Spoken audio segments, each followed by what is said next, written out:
엘리야야, 내가 어찌하여 여기 있느냐. 세미한 음성으로 우리를 위로하시는 하나님, 오늘 주의 음성을 듣기를 원합니다. 지쳐있는 우리에게 크고 놀라운 권능보다 먼저 세미한 음성으로 위로하시는 하나님의 그 음성을 듣고 힘을 내고 용기를 새롭게 하는 복된 시간 되게 하옵소서. 말씀에 권능으로 임하여 주시옵소서.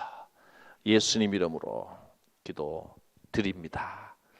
아멘. 귀한 시간입니다. 성경 배우는 것에 집중해야 됩니다. 하나님은 말씀으로 우리를 살리시고 믿음은 들음에서 납니다. 틀림없습니다. 여러분, 말씀이 우리를 살릴 겁니다. 우리가 열왕기서를 시작하고 어느새 열왕기상 20장까지 왔습니다.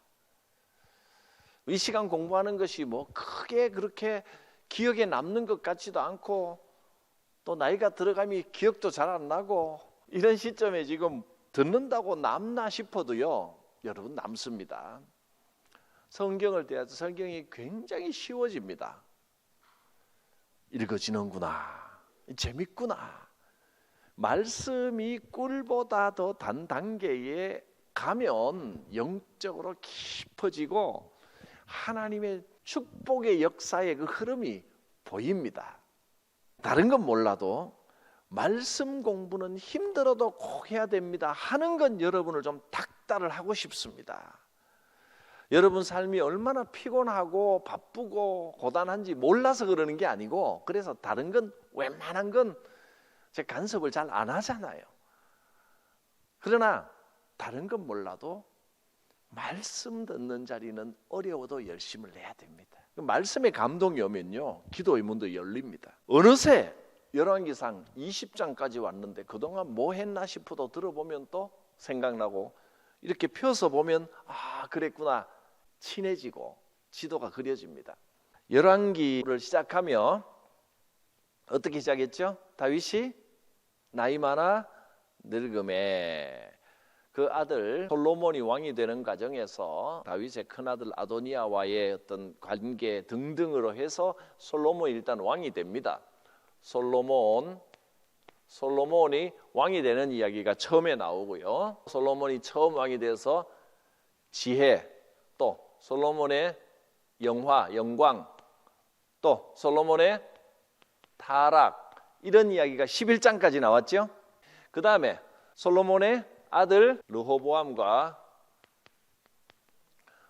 여로보암, 북쪽은 여로보암, 이스라엘, 여기는 유다, 이렇게 왕이 되었습니다. 그 다음에 두 나라로 계속 이어져 가는데 어떤 시대가 옵니까? 7왕의 시대, 7왕 시대. 북이스라엘, 남유다 합해서 7왕들이 다스렸던 시대, 이 시대가 있었고, 자, 그 다음에 이스라엘 이야기로 진행이 됩니다. 이스라엘 나라의 7왕 시대 다음에 왕이 누구였죠? 오므리의 아들 아합입니다.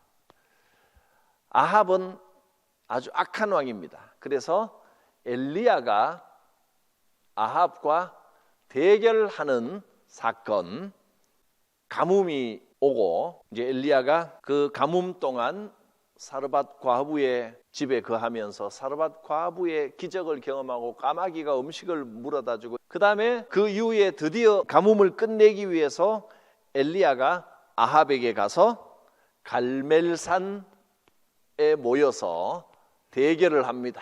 850대 1의 대결을 해서 하늘에서 불이 떨어지는 역사가 있었습니다. 참석했었던 분들은 여기까지가 자연스럽게 스토리가 이제 이해가 가고, 열왕기상이 어려운 책인 줄 알았더니 19장까지는 재미있구나, 20장은 오늘 해야 되고요. 근데 그동안에 참석을 못해서 이 이야기가 무슨 이야기인지 잘 모르겠다 하시는 분은 지금부터 들으시면 됩니다. 지금부터 20장부터 또 이런 이야기가 있구나 이해하면 다음에 또 이건 기회 오면 들으면 되죠. 수요 사경회를 전혀 안 나와도 평소에 성경을 많이 읽고 알아서 딱 보면 무슨 이야기인지 알겠다 싶은 분은 계속 나오면 더 재밌습니다. 위에 보면 이제 표에 열왕기상 16장부터 18장까지는 아합과 엘리야 갈멜산 사건이 나왔고요. 그다음에 지난 시간에는 호렙산에 엘리야를 했죠. 엘리야가 그 갈멜산에서 승리를 했는데도 이세벨이 아합의 부인이 흥부를 하면서 엘리야 잡아 죽여라 막 전국에 지명수배를 내리고 막 이러니까 엘리야가 도망치다 너무 지쳐서 호렙산에 가가지고 완전히 절망하고 풀이 주고 하나님 차라리 나를 죽여주시옵소서. 선지자도 죽고 싶은 마음이 생기더라니까요. 사람은 그렇게 약한 존재입니다. 저는 그 사람이 연약하다는 걸 알기 때문에 사람에 대해서 마치 다 안다는 듯이 함부로 판단하거나 이야기하는 걸 굉장히 조심해야 된다고 생각합니다. 사람마다 상황이 다 다르거든요. 그리고 어떤 형편이 있는지 우리는 다 알 수 없습니다. 언젠가는 제가 말하기 좀 조심스럽긴 하지만 언젠가는 이런 분도 봤습니다. 그 장례식에서 설교를 하는 분이 안 믿고 돌아가신 분이라고 그냥 굳이 장례식에서 예수 믿어야 천국 갑니다. 안 믿고 죽은 자는 지옥 갑니다. 지옥을 무서워할 줄 알아야 굳이 거기서 그런 이야기를 할 필요가 있는 거는 물론 제가 여러 가지 상황에 대해서 막 함부로 본인이 성경을 다 알고 있다. 물론 성경 다 알고 있겠죠. 그런데 성경 말씀이 주시는 진리를 내 삶에 적용할 때는 우리가 과감하게 적용할 필요가 있습니다. 그런데 다른 사람에게 적용하여 정죄하는 일에 사용할 때는 정말 조심해야 됩니다. 성경이 원래 의도하던 것과 다르게 적용할 수 있거든요. 물론 시대를 향하여 이 세상을 향하여 하나님의 공의를 강하게 선포해야 될 필요도는 있다고 생각합니다. 이 시대가 정신 차리고 암흑 가운데도 옳은 길로 가야 된다. 이거는 강하게 비판해야 될 필요가 있지만 그러나 한 개인의 삶이나 어떤 특정한 사람을 두고 어떤 상황인지 별의별 상황이 다 있거든요. 이 100사람이면 100가지 1000사람이면 1000가지 만이면 만 가지의 상황이 다 있는데 거기에 획일적인 하나님의 공의라 그러면서 자기가 해석한 성경의 진리를 갖다 대면서 정죄하는 것은 정말 조심해야 될 일이라고 저는 믿습니다. 정죄 예수님이 제일 싫어했던 게 정죄 아닙니까? 율법으로 정죄하는 일. 우리는 성경에 나오는 바른 이야기를 한다고 하면서 너무 쉽게 이 성경 가지고 정죄하는, 바리새인들은 율법 가지고 정죄했죠. 우리는 거기에서 벗어났다고 하면서 또 성경 가지고 성경이라기보다는 사실은 자기 나름대로 세워놓은 원칙입니다. 성경을 보면서 자기가 세운 원칙을 가지고 다른 사람들의 상황을 너무 쉽게 정죄하는 경우가 많다는 겁니다. 여러분, 정죄 조심해야 됩니다. 어떤 경우든지 쉽게 우리가 다른 사람의 삶에 대해서 죄다 아니다는 함부로 판단할 수 있는 게 아닙니다.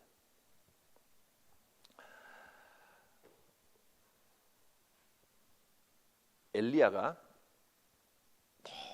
너무나 힘들어서 차라리 죽여주십시오 라고 하나님께 기도를 했다는 겁니다. 어떻게 선지자가 이런 기도를 할 수가 있어? 근데 우리가 이 상황을 알고 보니까 그 심정이 이해는 갑니다. 하나님께서 너 선지자 맞아? 예언자라고 세워놨더니 내가 그렇게 능력을 보여주고 하늘에서 불덩어리까지 내려주었는데 너 여기 와서 이러고 있어, 이 정신없는 놈아. 그럴만 하지 않습니까? 너 없으면 사람 없을 줄 알아? 내가 너를 용서하지 못하겠다 쳐버리고 다른 선지자를 얼마든지 세울 수 있으실 것 같은데 꼭 하나님께서 엘리사도 준비해 놓으셨잖아요.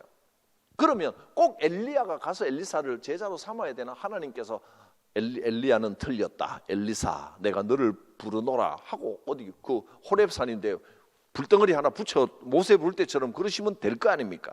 근데 하나님은 그렇게 하지 않으시고 지쳐있는 엘리야에게 나타나서 강력한 하나님이신 것이 아니고 큰 바람과 지진과 태풍 속에 하나님께서 계셨던 게 아니고 그게 다 지나갔는데 보니까 엘리야는 그 전에는 하나님은 지진 속에 있는 하나님, 엄청난 바람 속에 있는 하나님이신 줄 알았는데 다 지나가고 세미한 음성으로 엘리야야 네가 어찌하여 여기 있느냐 하고 위로하시더라는 겁니다.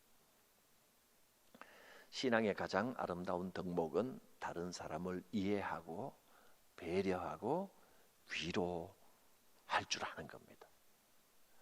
아무리 다른 사람들이 죄인이다, 나쁘다, 악한 사람이다 하더라도 기본적으로 우리는 그 나름대로의 상황이 있을 것이다 라고 하는 입장을 가질 수 있어야 합니다. 그렇게 엘리야에게 힘을 주시는데 하나님이 어떤 방법으로 엘리야를 힘 주셨죠? 기억하십니까? 여러분, 제가 이제 이 말씀에서 이 원리를 배우는 겁니다. 성도들에게, 지쳐있는 성도들을 일으킬 때, 힘을 줄 때 어떻게 하면 되겠습니까? 성경의 원리입니다. 지쳐있는 분에게 가서 덩어리 떠들여주고 기도해주고 내가 옆에 있으니까 걱정하지 마세요. 여러분, 그래 놓고 나면요, 그래 놓고 나면 잠깐 힘이 납니다. 근데 그 상황 속에 들어가면 또 다시 지칩니다. 인간의 위로가 도움이 되지만 인간의 위로는 짧다는 겁니다. 한계가 있습니다. 이야기 좀 들어주고 틀어놓고 하면 속이 시원한 것 같은데 그 다음날 만나보면 또 똑같아져 있습니다. 그게 인간의 위로입니다. 그런데 하나님께서 주시는 위로는 어땠어요? 어떻게 위로하셨어요? 뭘로 위로하셨어요? 사명을 주셨습니다. 엘리야야, 세미한 음성으로 뭐라고 하십니까? 너는 가서 아람 나라에 가서 하사엘이라는 사람을 왕으로 세워라. 하나님, 내가 뭔데 왕으로 세웁니까? 나 이게 지쳐있고 완전히 쓰러져 있고 아무것도 아닌데, 나 같은 인간이 아무것도 아닌데 지금 하나님 죽여주시옵소서, 차라리 죽고 싶어요 이러고 있는 사람한테 가서 하나님께서 너 아람 나라 가라. 즉 전에도 말씀했지만 내가 너무 목회에 지쳐서 하나님 이제 목회 못하겠습니다. 그러면 하나님 와서 뭐라 그러시냐면, 김 목사야, 너 지금 비행기 타고 미국 가라. 가서 새로운 사람 내가 예배해놨으니까 백악관에 가서 그 사람 미국 대통령으로 세워라. 예? 지금 이 말씀하시고 있는 겁니다. 그리고 대한민국에 내가 대통령을 예배해놨다. 너 지금 이 대통령과 정권 때문에 너무 괴롭고 힘드냐? 아니, 실제로 내가 힘들다는 뜻이 아닙니다. 여러분, 예를 드는 겁니다. 너 신고하지 마시고, 너 너무 힘들고 괴로우냐? 내가 새로운 임금 예배해놨다. 가서 기름 부어주고 그 사람에게 예언해라. 아니, 이 일을 내가 어떻게 합니까? 엄청난 사명을 주시는 겁니다. 또 네가 지쳐있느냐? 이 위대한 하나님의 뜻이 함께하는 성광교회 네 뒤를 이어갈, 여러분 저 빨리 은퇴하는 거 아닙니다. 아니, 많이 남았습니다. 오해하지 마시고, 네 후임을 내가 예배해놨다. 그 사람을 키워라. 그러니까 나를 받쳐줄 후임 있다는 게 얼마나, 그러니까 엘리사는 엘리야의 동사 목사인 겁니다. 데려다 동사해라. 둘 다 힘이 나는 겁니다. 이렇게 사명을 주시니까 엘리야가 힘이 났습니다. 참 죄송한 말씀이지만 여기까지가 복습입니다. 아직까지 지난 시간에 했던 내용이 여기까지입니다. 하나님께서는 사명을 주어 사람을 일으키십니다. 여러분, 지쳐 있을 때 제가 일 맡길 겁니다. 와서 이 일 좀 하십시오. 뭔가 안 하던 찬양팀 와서 찬양하면 내가 가지고 있는 힘 다 빼서 나눠준다고 소비한다고 생각하면 착각입니다. 지쳐있고 쓰러져있고 영적으로 죽어있던 집사님에게 내가 사명을 주노라. 반주하면서 살아날 거예요. 할렐루야. 치유 회복과 역사와 기쁨이 막 신앙이 막 하나님께서 함께 하심이 막 느껴질 거예요. 가정의 회복의 역사가 나타날 거예요. 찬양팀 하면서 그런 역사가 나타날 거예요. 도망가지만 마시고 구역장 하면서 그런 역사가 나타날 거예요. 저는 선거를 앞두고 내가 이 항존직 직분을 맡고 싶다라는 열망을 가지고 있는 건 굉장히 아름답고 좋은 일이라고 생각합니다. 하나님, 나 장로 되고 싶어요. 하나님, 나 권사 되고 싶어요. 하나님, 나 안수집사 하고 싶어요. 그건 굉장히 좋은 일입니다. 왜냐하면 새로운 사명을 가지고 헌신하고자 하는 열망이고 거기에는 반드시 축복이 있기 때문입니다. 근데 그걸 가지고 그걸로 열망을 가지는 건 정말 좋은 일인데, 문제는 사람들이 자꾸 사람들의 눈을 의식하고 그게 자리라고 생각하고 내가 그 자리 가면 얼마나 큰 무게감이 오는지 얼마나 큰 십자가가 있는지는 모르고 그냥 거기에서 사람들 보여지는 자리에 서고 싶은 마음이 들었으면 그건 굉장히 위험해지는 겁니다. 그래서 절대로 그건 사람이 세우는 게 아닙니다. 하나님이 주시는 십자가를 넣는 겁니다. 저는 목사 안수를 받을 때 그 부담감을 생각하면 지금도 막 심장이 두근두근 합니다. 기쁘기도 했고, 근데 그 기쁨은요, 십자가를 질 수 있다는 기쁨이에요. 근데 이런 이야기를 하고 난 다음에 갑자기 아람과 이스라엘의 전쟁이 나옵니다. 왜 이렇게 이어졌을까요? 이스라엘은 지금 아합이 다스리고 있단 말이죠. 아합이, 악한 왕이. 아람은 이 위에 있습니다. 강대국입니다. 큰 나라입니다. 이 전쟁이 왜 이 이야기 뒤에 나왔을까? 이 교훈을 오늘 찾아보려고 하는 겁니다. 1절만 한번 읽어보겠습니다. 20장 1절. 아람의 벤하닷 왕이 그의 군대를 다 모으니 왕 32명이 그와 함께 있고 또 말과 병거들이 있더라. 이에 올라가서 사마리아를 에워싸고 그곳을 치며. 뭐가 느껴집니까? 베나닷, 이 아람, 이 강대국, 그 당시 강대국입니다. 가장 센 나라입니다. 그 베나닷이 자기 군대를 다 모으고 그 다음에 왕이 32명이라고 했는데요. 이건 뭐냐면 분봉왕입니다. 베나닷 밑에서 각 지역을 통치하던, 말하자면 지방장관, 그 완전한 지방자치제의 군주입니다. 이 사람들이 무려 32명이나 있다는 것은 도대체 땅이 얼마나 넓다는 겁니까?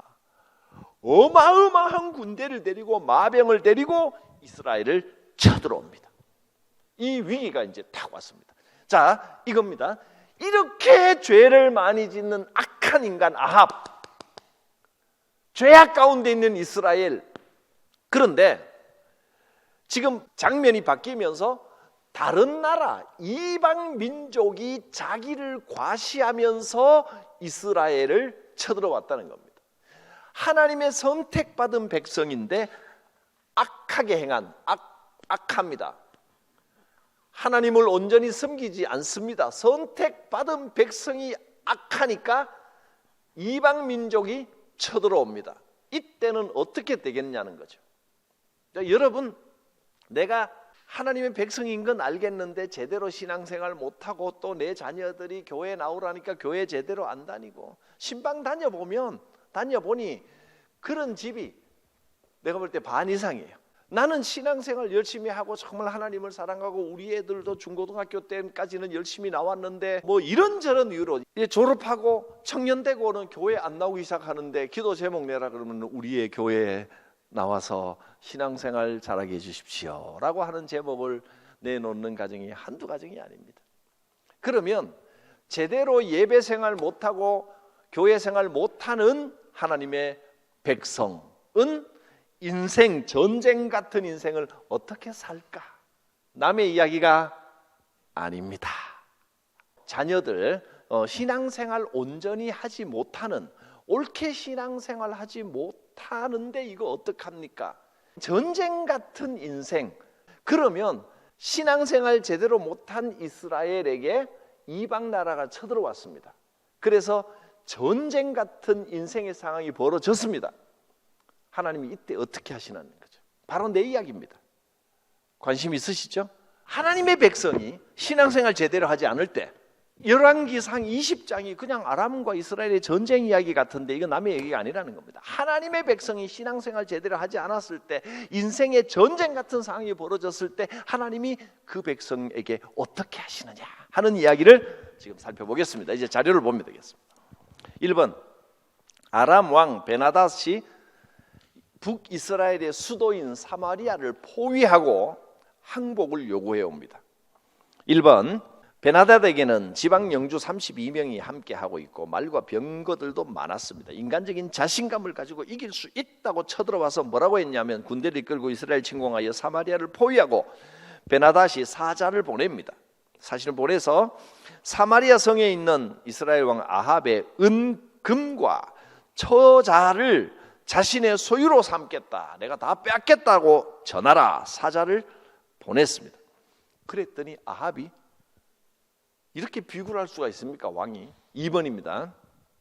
이스라엘 왕이 아합입니다. 베나닷에게 자신과 나와 내가 가진 모든 것은 당신 것입니다. 내가 조공으로 다 바치고 양도하겠습니다. 그냥 내놓는 겁니다. 다 가져가십시오. 은금은 그렇지만 자기 처자까지 다 내놓겠다는 겁니다. 백성들 중에 끌고 갈 만한 사람들 노예로 다 끌고 가라는 겁니다. 자기만 살아남겠다는 겁니다. 세상에 이런 인간이 있어요. 근데 문제는 뭐냐면 2번 바로 밑에 베나닷이 6절에 다시 뭐라고 하냐면, 그걸로 만족하지 않습니다. 다 주겠다는데 두 번째 또 사신을 보내서 뭐라고 합니까? 내일 이맘때 자기 부하들을 보내서 아합의 왕궁과 그 신하들의 집을 뒤져서 귀한 것을 다 가져가겠다, 이렇게 말합니다. 뭡니까? 양도하겠습니다, 다 드리겠습니다. 그때 필요 없어, 탈취하겠다는 겁니다. 가서 죽이고 빼앗겠다는 겁니다. 그러니까 지금 베나닷은 지금 금이 탐나서 지금 쳐들어오는 게 아닙니다. 자기의 세를 과시하고 이스라엘을 망신주고 하나님의 이름을 더럽히겠다는 겁니다. 하나님의 백성들을 쳐서 탈취하겠다는 겁니다. 그냥 갖다 바치겠다는 게 더 싫다, 내 쳐들어가서 다 뺏어오겠다, 부수고 망가뜨리겠다는 겁니다. 3번, 그러자 이번에는 장로들과 백성들이 안 됩니다, 베나닷의 요구를 거절하십시오라고 요구합니다.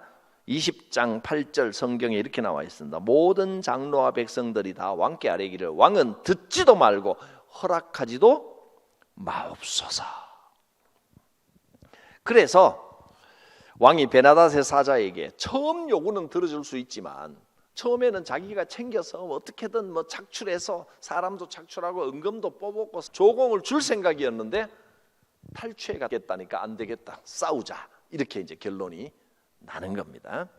4번입니다. 베나닷의 경고와 아합 왕의 항전 의지. 아합이 갑옷 입은 자가 갑옷 벗는 자 같이 자랑하지 못할 것이라.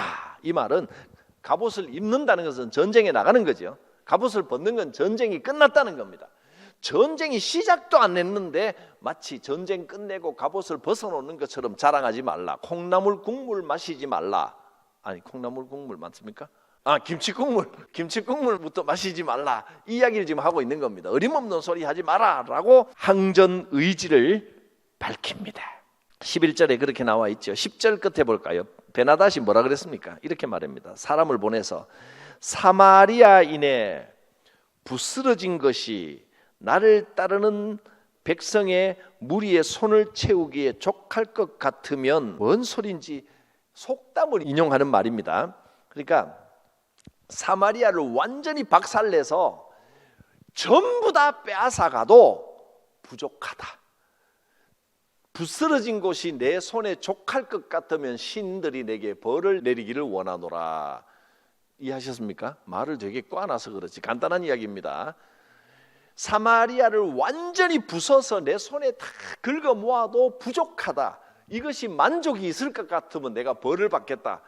이런 속담에 있는 이야기입니다. 이거 너무 심각하게 들을 필요는 없는 이야기인데 그냥 성경 읽다가 이게 무슨 말인가 복잡할 것 같아서 설명을 좀 드렸습니다. 그랬더니 또 속담으로 답합니다.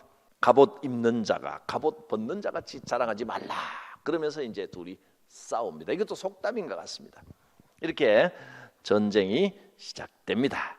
자, 첫 번째 아람 왕 베나닷의 1차 침공입니다. 1번 아합을 향한 선지자의 승리 예고, 이건 놀랍지 않습니까? 아합이 이렇게 악한 인간인데 하나님께서는 이때 선지자를 보내셨습니다. 처음에 아합이 베나닷에게 다 가져가십시오, 다 빼앗기십시오 이렇게 해서 베나닷이 좋다 하고 뺏어갔으면 그냥 다 빼앗긴 걸로 끝나는 겁니다. 근데 베나닷이 과한 욕심을 부렸죠. 뭐 과한 욕심인지 원래 의도인지는 몰라도 어쨌든 이 과정을 통해서 중간에 어떤 일이 있었습니까?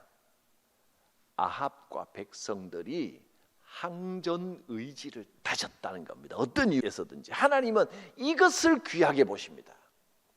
이게 이제 시작입니다. 그러면 말씀을 주신다는 겁니다. 선지자를 보냅니다.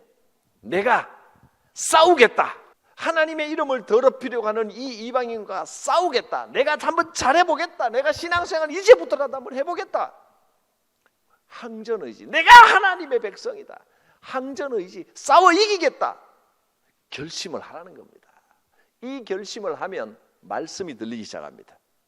하나님께서 선지자를 보내셨다는 거예요. 선지자가 누군지는 중요하지 않습니다. 어떻게 보면 엘리야 같은데 엘리야든 누구든 간에 이름을 안 밝혀놨습니다. 13절을 보면 한 선지자가, 굉장히 중요한 선지자인데 이름을 안 밝혔지요? 이름을 안 밝힐 데는 이유가 있습니다. 왜 안 밝혔을까요? 엘리야가 그러면 또 사람들은 주인공 엘리야가 주인공인 줄 압니다. 엘리야에게만 집중합니다. 그런데 엘리야가 주인공이 아니고 선지자가 주인공이 아니고 아합에게 하나님께서 말씀을 주셨다는 사실이 중요한 겁니다. 누구를 통해서가 중요한 게 아닙니다. 그래서 선지자 이름을 감추어 버립니다. 그래서 학자들이 원래 그렇잖아요. 밥 먹고 할 일이 없어서 우리가 보기에는 굉장히 쓸데없어 보이는 거 연구하는 사람들을 학자라고 부릅니다. 이분들이 이 구절을 얼마나, 이 선지자가 누구냐에 따라 학자들끼리 토론도 하고 논쟁도 하고 주석도 쓰고 얼마나 많이 연구해 놨는데, 여러분 제 말만 들으시면 됩니다. 학자들이 이 소리 저 소리 많이 할 때는 제 말만 들으시면 됩니다. 왜 안 써놨느냐? 그게 누군지가 왜 중요하냐? 성경이 안 써놨을 때는 알지 말라는 거예요.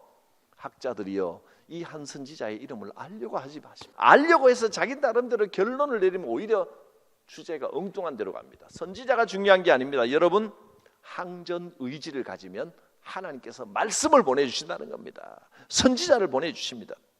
그래서 이 선지자가 뭐라고 하냐면 이렇게 은혜로운 말을 합니다. 보십시오. 이 악한 백성도 하나님이 택한 백성이라고, 그토록 하나님과 멀리 떨어져 살아가는, 악에 빠져 살아가는 인간도 항전 의지를 가지고 하나님의 백성으로서의 자존심을 세우자라고 했을 때 선지자를 통해 이 말씀을 주셨습니다. 13절 자료에 제가 이렇게 적어놨습니다.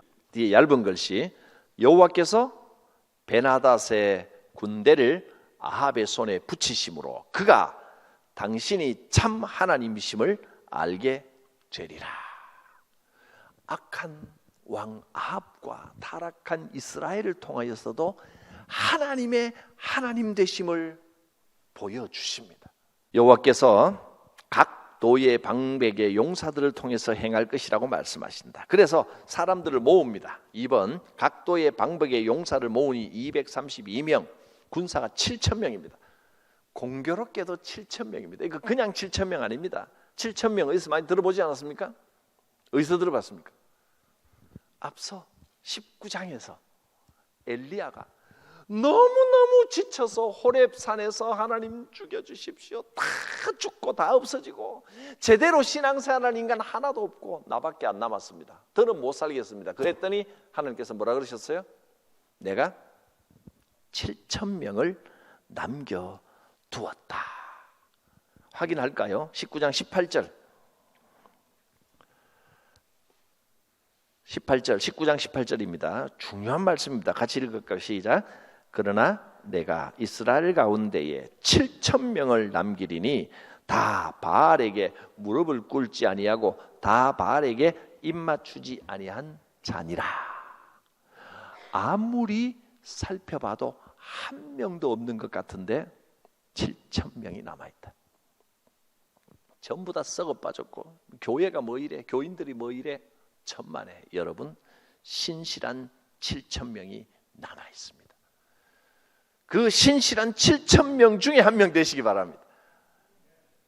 여러분 7천 명 중에 한 명 되실랍니까? 저는 엘리야 할랍니다. 여기도 7천 명입니다. 이스라엘 구원하는 7천 명, 아주 상징적인 숫자 아닙니까? 이들을 통하여 구원하시는데 사실 아람 군대에 비하면 상대가 안 됩니다. 그런데 이 군사들이 갔더니 베나닷이 자신감에 취해가지고 이 32명하고 부어라 마시라 술 마시고 대낮부터 술 마시고 취해 있습니다. 이미 다 이겼다고 잔치를 하고 있습니다. 그래서 이스라엘 군대가 공격을 하여 승리하고 베나닷은 치욕스럽게 도망을 갑니다. 4번 이스라엘 군대 승리와 베나닷의 치욕스러운 도주, 성에서 나간 각 도의 방백의 용사들과 그 뒤를 따르는 이스라엘 군대가 닥치는 대로 적군을 쳐 죽이고 아람 군대가 패주하고 아람 왕 베나닷은 말을 타고 마병들과 겨우 도망을 하게 됩니다. 교훈입니다. 첫째, 이스라엘이 전 민족적으로 우상 숭배에 빠져 있는 암울한 시대였지만 바알에게 무릎 꿇지 아니한 7천 명의 선지자들을 예비하신 하나님께서 이스라엘의 위기 상황에서 무명의 한 선지자를 파견하셔서 구원의 메시지를 전하게 하셨다. 교회가 아무리 타락했니 어쩌니 해도 여러분 하나님은 교회를 통해 역사하십니다. 7천 명의 무리가 남아 있습니다. 7이라는 숫자는 단순히 7천이 아닙니다. 거룩한 수요, 하나님의 숫자요, 완전한 숫자입니다. 이들을 통하여 하나님은 완전한 역사를 일으키십니다.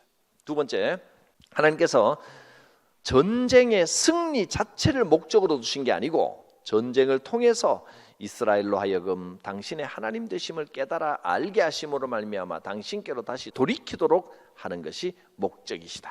너는 내가 여호와인 줄을 알리라 하셨느니라.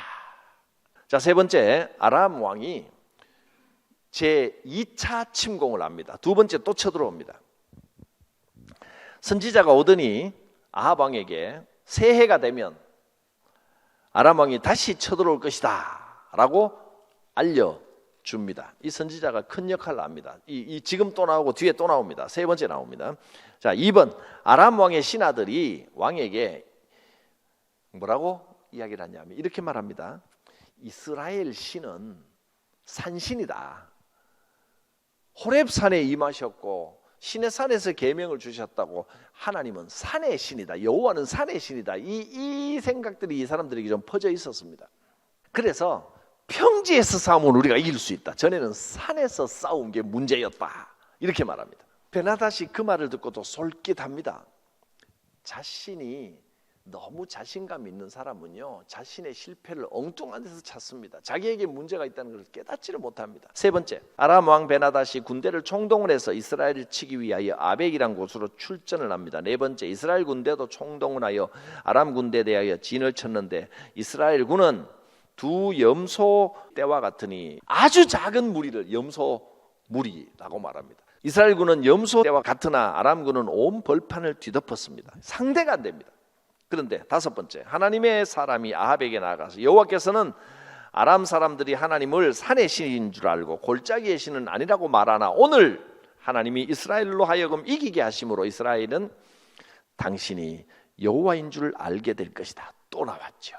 여러분, 하나님께서 여러분을 도우시는 것은 단순히 이 땅에서 잘 먹고 잘 살게 하기 위해서 도우시는 게 아닙니다. 하나님께서 그 백성을 지키심으로 하나님의 여호와됨을 알게 하시는 겁니다. 하나님께 영광 돌릴 줄 알아야 됩니다. 내가 실력이 좋아서 합격을 했지. 여러분, 실력 좋아도 떨어지는 사람 많습니다. 그럴 때는 뭐라 그럽니까? 운이 나빠 떨어졌다. 운이 좋아 붙었다. 이렇게 말하지만 우리는 그것을 그 운을 뭐라고 표현합니까? 세상 사람들이 운이라고 말하는 게 사실은 은혜입니다. 하나님의 특별한 은혜입니다. 6번, 대전한 지 7일째 되는 날에 전투를 벌여서 이스라엘군이 아람군 보병 10만을 죽이고 아람의 남은 군대가 아벡성으로 도망갔는데 성이 무너져서 2만 7천 명이 죽었습니다. 성이 무너져서 베나닷은 아벡성 골짜기로 도망을 쳤습니다. 교훈입니다. 이 전쟁을 보면서 이런 교훈을 얻어야 돼요. 성도는 사탄의 지속적인 공격에 대비하는 지혜를 가져야 한다. 아람이 2차로 1차 완전히 망하고 쫓겨간 것 같았는데 또 쳐들어옵니다. 두 번째, 하나님을 알지 못하는 삶은 헛된 노력의 연속이다. 아람 군대를 보면서 이걸 깨달으라 하는 겁니다. 세 번째, 영적인 전투를 위해 성도는 영적인 군량을 충분히 확보해야 한다. 이스라엘 자손이 소집을 했는데 이 이야기를 굳이 적어놨는지 저는 눈에 딱 걸리더라고요. 아니, 군대를 소집하여 마주 나가 싸웠다. 보통 이렇게 하는데 여기는 굳이 군량을 받고 마주 나가서 싸웠다. 이 말을 보고 제가 줄을 좀 쳐놨는데 그렇지. 군량이 충분해야 된다. 영적인 군량을 잘 대비를 해놔야 전쟁에서 승리할 수 있다. 이런 묵상이 되어서 제가 한 줄 더 적었습니다. 네 번째, 사탄의 세력이 아무리 강해 보여도 성도는 두려워할 것이 없다. 다섯 번째, 우리가 체험하는 승리의 역사에서 우연이란 존재하지 않는다. 하나님의 은혜입니다. 우연히 운이 좋아서 된 게 아닙니다. 하나님께서 보고 계시고 그 길을 인도하십니다. 그걸 믿는 것이 믿음입니다. 사람들은 우연이라고 말하는 현상 속에서 하나님의 은혜의 손길을 발견할 줄 아는 게 믿음입니다. 그 믿음이 있는 자를 하나님은 더욱더 함께 하시고 인도하여 주십니다. 마지막 네 번째, 아합이요 전쟁에서 완전히 승리했잖아요. 두 번의 전쟁에서 이렇게 승리하고 나니까 아주 기고만장해집니다. 지금 보세요. 이 악한 아합을 자기 백성이라고 하나님이 이렇게 붙들어 주시고 지켜주셨습니다. 이 과정에서 하나님께서 아합을 귀하게 보신 것은 그냥 베나다에게 다 갖다 바친, 처음에는 이런 모습이었지만 망할 뻔했지만 항전 의지, 내가 한번 이겨보겠다, 승리해 보겠다, 승리할 수 있다. 여러분, 영적으로 승리할 수 있다. 할렐루야. 그럴 때 하나님께서 승리하도록 해주시는 역사가 함께 합니다. 나도 할 수 있다, 승리할 수 있다, 해보자. 여기에 하나님께서 이 놀라운 승리를 주신 겁니다. 두 번에 걸쳐서 승리했습니다. 그러면 깨달을 만도 한데 이제 아합의 모습을 보십시오. 의기양양해집니다. 베나다시요 정말 초라한 모습으로 끌려옵니다. 1번, 아합이 베나닷의 약조를 받아들여 조약을 맺고 그를 놓아주었다. 이게 문제입니다. 34절 한번 볼까요? 우선 32절 보겠습니다. 베나닷이 어떤 모습인지. 그들이 굵은 배로 허리를 동이고 테두리를 머리에 쓰고 이스라엘 왕에게 이르되, 지금 이거는 신하들입니다. 베나닷의 신하들이 어떻게든 우리 임금 살리자, 그리고 굵은 천을 허리에 동이고 막 불쌍한 모습을 하고 이 베나닷의 신복들이 아합을 찾아옵니다. 그리고 이렇게 말합니다. 왕의 종 베나닷이 청하기를 내 생명을 살려주옵소서 하더이다. 제발 우리 임금님 좀 살려주십시오. 지금 베나닷은 어디에 있냐면 성이 무너지고 다 죽고 이제 포위가 돼서 도망갈 수 없을 정도로 어디 숨어 있습니다. 지금 완전히 잡힌 건 아니고 포로된 거나 다름없습니다. 곧 죽게 되었습니다. 그때 이제 이 신하들이 우리 왕 좀 살려주십시오 하는 겁니다. 그랬더니 아합이 뭐라고 합니까? 태도가 싹 바뀌었습니다. 그가 아직도 살아있느냐? 그는 내 형제이니라. 그 사람들이 그 말을 얼른 받아 대답하여 이르되, 신하들이 또 뭐라 그러면 맞습니다. 베나닷은 왕의 형제입니다. 그러면서 왕에게 이것도 해주고 저것도 해주고 뭐도 돌려주고 옛날에 빼앗았던 땅도 돌려주고 베나닷의 아버지가 당신 아버지에게 빼앗은 것도 돌려주고 이런 조건을 막 거니까 아합이 이에 더불어 조약을 맺고 그를 놓았더라. 베나닷을 살려줬습니다. 잘했습니까? 못했습니까? 살려준 건 죽이는 것보다 잘한 것 같은데 반드시 그렇지는 않다는 겁니다. 자, 자료로 다시 돌아옵니다. 이제 다 돼갑니다. 4번, 아람 왕 베나닷이 항복을 했습니다. 그랬더니 아합이 베나닷의 약조를 받아들여 조약을 맺고 그를 놓아주었습니다. 2번, 그 선지자가 아합을 향하여 심판을 경고합니다. 여호와께서 죽이기로 작정한 자를 놓아주었기 때문에 왕이 그를 대신하여 죽을 것이다. 왕의 백성이 그의 백성을 대신하여 죽을 것이라고 선지자가 선포하였다. 3번, 아합이 근심하고 답답하여 침울한 심정이 되어 사마리아 왕궁으로 돌아갔다. 여기까지가 아람과 이스라엘의 전쟁 이야기입니다. 이 뒤에 나오는 내용들은 읽어보면 스토리를 아실 텐데 선지자가 이렇게 말합니다. 친구 보고 나 쳐라, 때려라. 그때 내가 어떻게 당신을 때리느냐? 싫다. 그랬더니 36절 여호와께서 때리라 그랬으면 때려야 되는데 네가 때리지 아니하니 지나가는 사자가 나와서 그 사람을 물어 죽여버렸습니다. 인간의 윤리로 판단하지 말고 하나님의 명령은 하나님의 명령으로 판단하라는 겁니다. 그 다음에 선지자가 다른 친구를 만나 나를 때리라. 하나님이 때리라고 하셨다. 근데 이 사람은 선지자를 쳤습니다. 그리고 선지자가 이제 변장을 하고 아합 왕에게 나아갑니다. 그리고 왕을 기다리다가 39절 왕이 지나갈 때 소리를 질러서 왕을 불러서 종이 전쟁 가운데 나갔더니 한 사람이 돌이켜 어떤 사람을 끌고 내게로 와서 말하기를 이 사람을 지키라. 만일 그를 잃어버리면 내 생명으로 그의 생명을 대신하거나 그렇지 않으면 내가 은 1달란트를 내어야 하리라 하였거늘 이 사람 지키라 그랬는데 40절 종이 이리저리 일을 볼 동안에 그가 없어졌나이다. 왕이여 내가 전쟁에서 어떤 사람을 지키라. 포로입니다. 포로. 붙들어 놓고 그 사람을 잡아 놓으라 그랬는데 내가 딴짓하다가 놓쳤습니다. 이거 어떻게 할까요? 왕이 뭐라고 합니까? 그에게 말하기를 내가 스스로 결정하였으니 그대로 당하여야 하리라. 여기서 이 전쟁 이야기를 이렇게 마무리를 하십니다. 내가 스스로 결정하였으니 그대로 당하여야 하리라. 별거 아닌 말 같지만 별거 아닌 말이 아닙니다.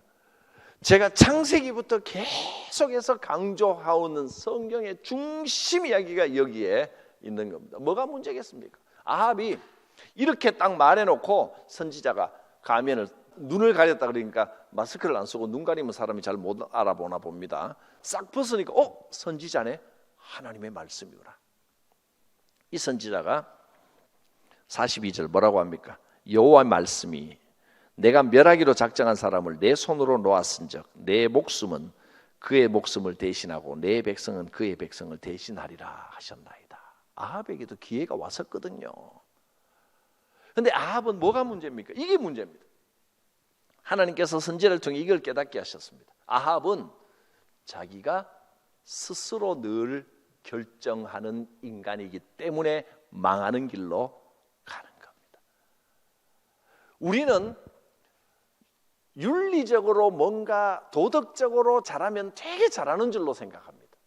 그런데 성경은 윤리적이고 도덕적인 게 반드시 옳은 게 아니다. 하나님께서 원하시는 것이 무엇인가, 하나님의 명령이 무엇인가를 보고 하나님의 판단 기준을 따라야지 옳다 그러다 이것을 스스로 결정하면 망한다는 겁니다. 교훈을 보겠습니다. 1. 교만하면 비참한 최후를 받게 된다. 자기 공로, 자기 판단, 이 문제입니다. 2번, 자기 편의에 따라서만 하나님의 도움을 구하는 자를 하나님은 용서하지 않으신다. 아합은 베나닷을 놓아주는 것을 결정하는 과정에서 한 번도 하나님의 뜻을 묻지 않았습니다. 자기가 판단해 버렸습니다. 스스로 결정하면 그 대가를 치러야 됩니다. 3번, 그래서 사실은 아합이 보기에는 자기가 생각하기에는 굉장히 이득이 됩니다. 베나단 굳이 죽일 필요 뭐 있느냐, 살려보내고 자기가 얻을 걸 다 얻자, 외교적으로 잘했다고 생각을 했지만 사실은 남겨둔 죄악의 뿌리가 반드시 자라나서 그 사람을 삼켜버린다는 것을 몰랐습니다. 4번째, 죄악과 타협하면 모든 것을 잃어버리는 길이 된다. 아합의 가장 큰 실수는 하나님께서 이렇게 이 전쟁을 통해서 여호와가 어떻게 도와주시는지 선지자를 통해서 보여주셨고 여호와의 여호와됨을 알게 해주셨는데, 그런데 하나님의 하나님됨을 나타내지 못하고 또 좀 잘 되니까 자기 스스로 교만하고 자기 스스로 결정하고 내가 해냈다고 착각하는 겁니다. 여러분, 내가 해냈다고 착각하지 마십시오. 잘된 거 하나님의 역사입니다. 하나님의 은혜입니다. 우연히 어쩌다 그렇게 된 게 아닙니다. 여러분의 운도 아니고 노력의 결과도 아니고 하나님의 은혜인 줄 믿으시기를 바랍니다. 이걸 깨달아야 복된 인생이 되는 겁니다. 기도합니다. 거룩하신 하나님, 아람이 쳐들어와 이스라엘을 괴롭게 하며 힘들게 할 때 하나님께서 이 악한 이스라엘에게조차 함께 하시사 여호와 하나님의 하나님 되심을 보여주셨습니다. 아버지여, 우리 인생을 통하여 하나님의 영광을 드러내고 하나님의 하나님 되심을 나타내는 승리의 삶이 되게 하여 주시옵소서. 교만하지 않고 말씀에 귀 기울여 하나님의 말씀에 아멘하고 순종하는 복된 삶이 되게 하여 주시옵소서. 예수님의 이름으로 기도드립니다. 아멘. 찬송가 528장입니다. 예수가 우리를 부르는 소리 금성 부드러워 문 앞에 나와서 사면을 보며 우리를 기다리네. 오라 오라 방황치 말고 오라. 죄 있는 자들아 이리로라. 주 예수 앞에 오라. 간절히 오라고 부르실 때에 우리는 지체하랴. 주님의 은혜를 외아리 받고 못 들은 채 하려나. 오라 오라 방황치 말고 오라. 죄 있는 자들아 이리로라. 주 예수 앞에 오라. 세월이 살같이 빠르게 지나 쾌락이 끝이 나고 사망의 그늘이 너와 내 앞에 둘리며 가리우네.